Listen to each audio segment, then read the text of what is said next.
Okay, so I had you read these three different documents about what is information literacy and how do you become information literate. And really what they are is three different kind of views of how do you get to be information literate, and so it's three different ways to approach the same problem. And so the first one comes from ALA, which is, like I said, the American Library Association.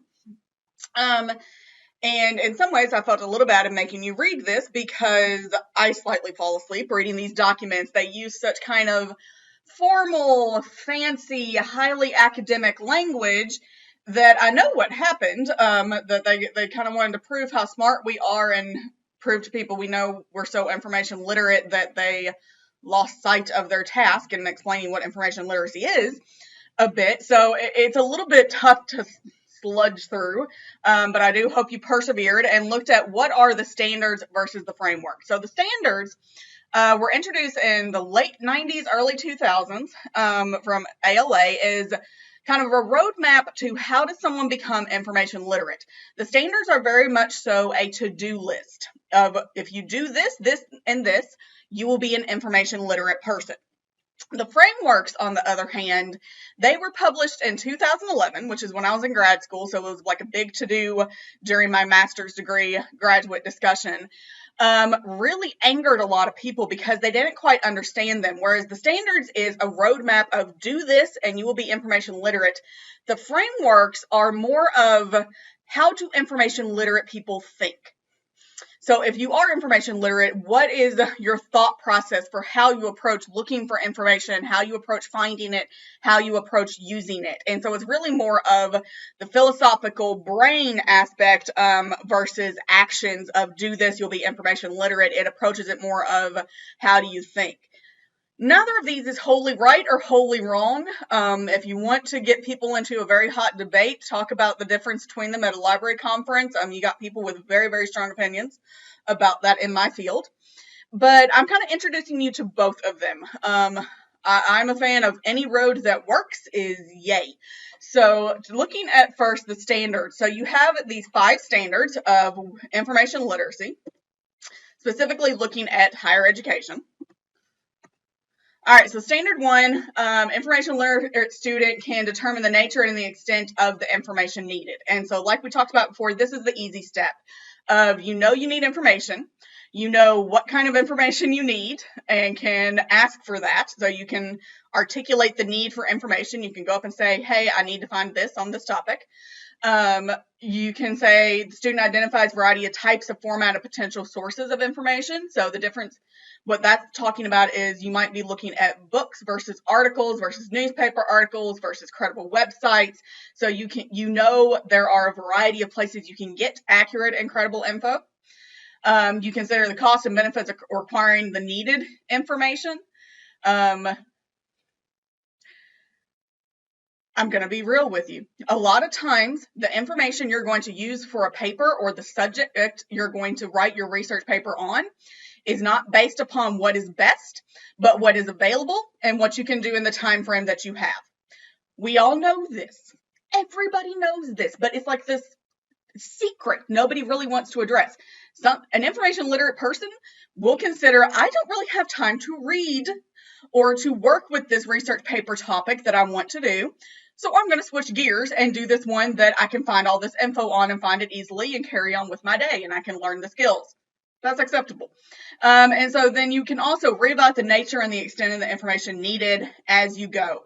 An information literate person really knows that, yes, is a roadmap for what you need to do, but plans change. And an information literate person can change and reassess and reevaluate and revise their plan as they're going through.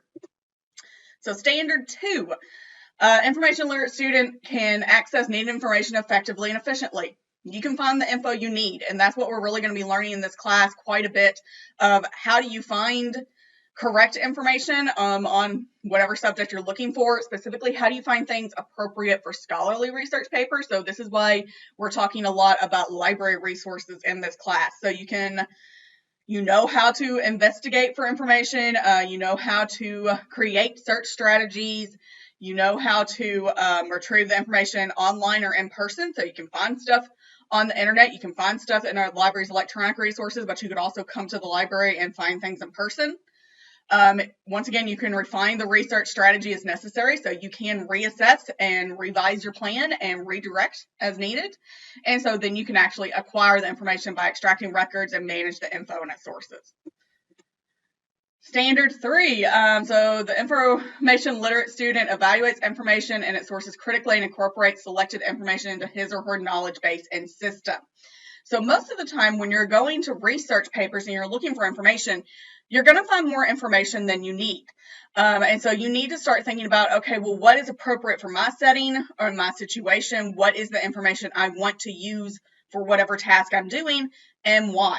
And so you have all these things about being able to summarize main ideas, apply initial criteria for evaluating information, synthesize main ideas. So summarizing and synthesizing are two different things. Summarizing is giving you an overview. Synthesizing is really tying it together to construct new concepts. You can compare new knowledge with prior knowledge and determine value added. Does it agree? Does it not agree? How does this fit together with what you already know? Can determine whether it has an impact on your value systems. And then kind of wrapping up the last two, you know how to talk about the information. So understanding and interpretation of the info based through discourse with other individuals. So you can talk to your classmates, you can talk to your professors, you can talk to the librarians, that you are able to take this knowledge into your brain enough that you understand it enough that you can then talk about it with other people. And once again, determines whether or not your initial inquiry should be revised. 4, information literate student uses the information effectively to accomplish the specific purpose. You use the information to do whatever task it is you're doing, to write your paper, to write your research project, to argue in a debate. You can then take the information you found, put it into your research paper, your project, or your presentation and use it for its purpose. So you apply your new and prior info. You have revises the development process for a product or performance, so that, once again, like I really think about all the times I thought, oh, I want to write this research paper, actually got into researching, was like, this is a bad idea, let me change course and pick a better topic. So you can revise what your final product, whether it's the research paper, research project, presentation for class, you can revise what that final product is going to be based upon the information you have found. Sometimes this is based upon topics, what information is available to you. Other times it's based upon the information that you're finding doesn't actually support what it is you wanted to do. You had this idea that I'm going to argue this point in a debate, and all the information says that point's incorrect. Information literate person can take that and adjust their views and accept, okay, I was wrong. Let me go with the right info. And so then you can finally communicate the product or the performance effectively to others. So part of the information literacy is not just being able to find the information and use it, but it's also being able to make other people understand what you're using, how the information that you found and how you're using it. And so this is where learning to write professional university level papers comes in, that it doesn't matter what you know if you can't share it with others sometimes. So if you can't articulate that info.